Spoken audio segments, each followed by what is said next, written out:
స్వాహా.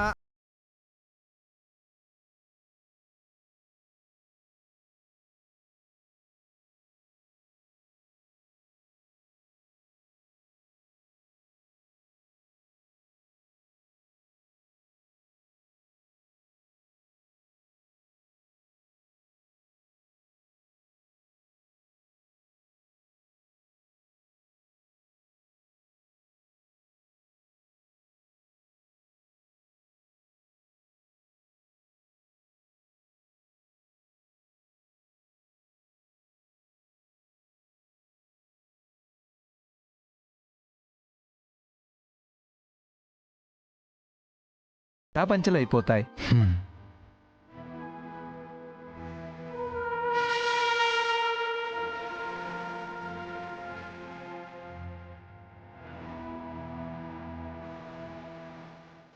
అమ్మా నాగమ్మ, మా చెల్లెళ్లకున్న దోషాలన్నీ తొలగిపోవాలి. మా చెల్లెళ్ళ మీద దయించు తల్లి. ఓం హిరణ్యవర్ణాం హరిణీం సువర్ణరజతస్రజాం చంద్రాం హిరణ్మయీం లక్ష్మీం జాతవేదోమావహ తాం ఆవహ జాతవేదో లక్ష్మీమనపగామినీం యస్యాం హిరణ్యం విందేయం గామశ్వం పురుషానహం శ్రీం దేవీముపే శ్రీమాదేవీ జుషతాం కాంతోస్మితాం హిరణ్యప్రాసాదామాం జ్వలంతీం తత్తాం తర్పయంతీం. ఓం సోమాయ నమః స్వాహా స్వాహా. ఓం సోమాయ యం నమః. ఓం త్రయంబకం నామం పుష్టివర్ధనం దుర్వాంశనాం రుచోక్షీయమామృతా స్వాహా స్వాహా. ఓం మృత్యుంజయాయ యం నమః. ఓం ఇంద్రాయ నమః స్వాహా స్వాహా. ఓం ఇంద్రాయ నమః. ఓం రుద్రాయ నమః స్వాహా స్వాహా. ఓం రుద్రాయ నమః. దక్షిణలు చేస్తున్న గంగని అమాంతంగా కాటేస్తుంది. నేరం పుట్టలో ఉన్న పాము మీద పడుతుంది. కానీ కాటేంచింది మాత్రం మనమే కదా నాన్న. పుట్టకి ఎన్ని అడుగుల దూరంలో ఉన్నాడు? ఒక 5 అడుగుల దూరంలో ఉంటాడు. నాకు మాత్రం సావుకి 1 అడుగు దూరంలో ఉన్నట్టు అనిపిస్తా ఉండాలి. లెక్కెట్టబోడా గంగకి సుట్టుకి సావు సుట్టం అవుతా ఉండాలి. ఒకటి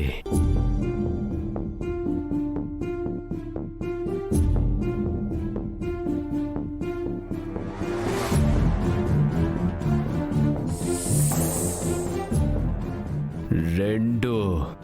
పాముకి పాలు పోయాలన్నారు కదా పూజారి గారు, పాము ఇంకా రాలేదేంటి? దేవుణ్ణి మనం అనుకున్నప్పుడు చూడలేమే. వాళ్ళు కరుణించాలి, కనిపించినప్పుడు దండం పెట్టుకోవాలి. తను పైనుంచి దిగివచ్చే దేవుణ్ణి అడగలేదు కదక్కా.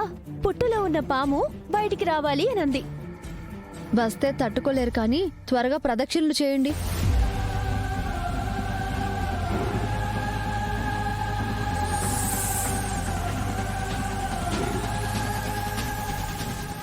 నాలుగు. నరకం దగ్గర పడిందన్నమాట.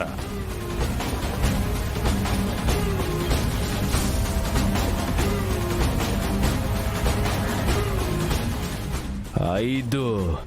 పంచభూతాల్లో కలిసిపోతాడా బోడా?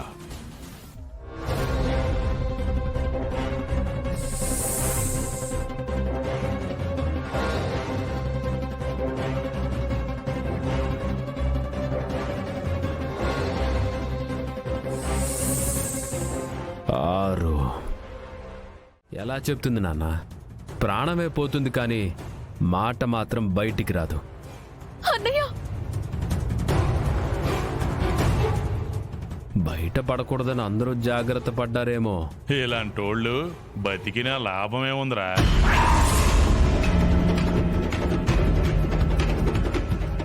ఏం మాట్లాడుతున్నావు పెదనాన్న? ఇదంతా ఎవరు చేశారో తెలియక అన్నయ్య కోసం ప్రాణం ఇచ్చే చెల్లెలు ఇలా చేసింది అంటే గంగా బావ మౌనంగా ఉన్నాడు. కానీ లేదంటే మీ మాటలకి ఎప్పుడో సమాధానం వచ్చేది. పరువు కోసం ప్రాణం ఇచ్చే గంగ చెల్లెలు సావు బతుకుల్లో ఉన్నా కదలకుండా మెదలకుండా ఉన్నాడంటే దాని అర్థం ఏంటమ్మా? చెల్లెలు తప్పు చేసిందనే కదా. మెడలో పసుపు తాడుంది కట్టింది ఎవడంట?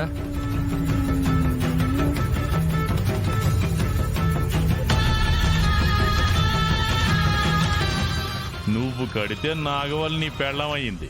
తినకెవడు కట్టాడో గాని గంగ ప్రాణం తీయడానికే కట్టాడు. చూస్తున్నావేంటి బావా? వెంకటపతి రాజు గారు వస్తారో రారో. ముందు మనం ఇక్కడి నుంచి మీ చెల్లెల్ని హాస్పిటల్కి తీసుకువెళ్ళిపోదాం పదా.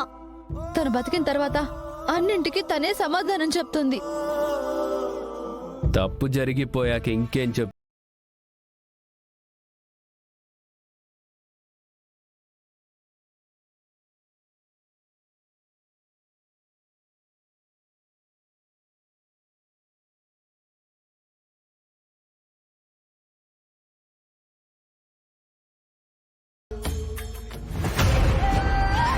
అమ్మ శివపార్వతి, తోడబుట్టినవాడే గమ్మునుంటే నువ్వు గలాట చేస్తావెందుకు?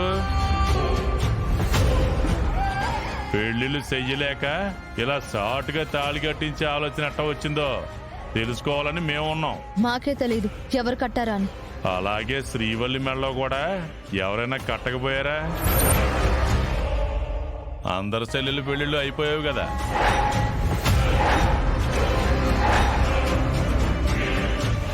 అదిగో డాక్టర్ వచ్చారు. త్వరగా రండి. అగో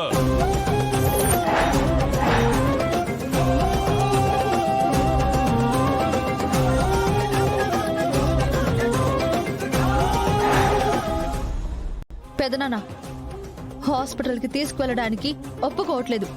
డాక్టర్ గారు వచ్చినా వైద్యం చేయడానికి అడ్డు చెప్తున్నావంటే ఏంటి పెదనాన్న నీ ఉద్దేశం? ముందు అమృతవల్లి మెడలో పసుపు తాడు కట్టిన వాడెవడో నాకు తెలియాలి. ముందు దీనికి ట్రీట్మెంట్ చేయాలండి, లేకపోతే తన ప్రాణమే పోతుంది.